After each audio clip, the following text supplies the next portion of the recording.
everyone, my name is Gill Cleeren and welcome to my course Introduction to the C# Type System. I'm the CTO of Xperience Belgium and I help customers with mobile and web application development.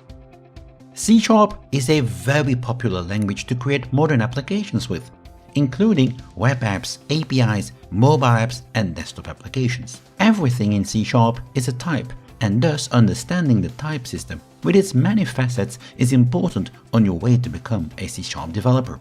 This course is aimed at giving you the knowledge you need about the type system. In this course, you'll learn about the built-in types and the way their values are treated, and you'll understand that strings are a bit of a special case. You'll then learn how to create custom types, probably one of the most fundamental concepts you'll need to get your head around when learning C#. Most importantly, you'll understand how to create classes and use objects. Then you'll understand the basics about inheritance and polymorphism. Finally, you'll also learn how to work with interfaces. Some of the major topics we will cover include: learn about the built-in types that come with C#, get a deeper understanding about the difference between value types and reference types, create your own types including classes and interfaces, understand what classes are, what objects are, and how these two relate.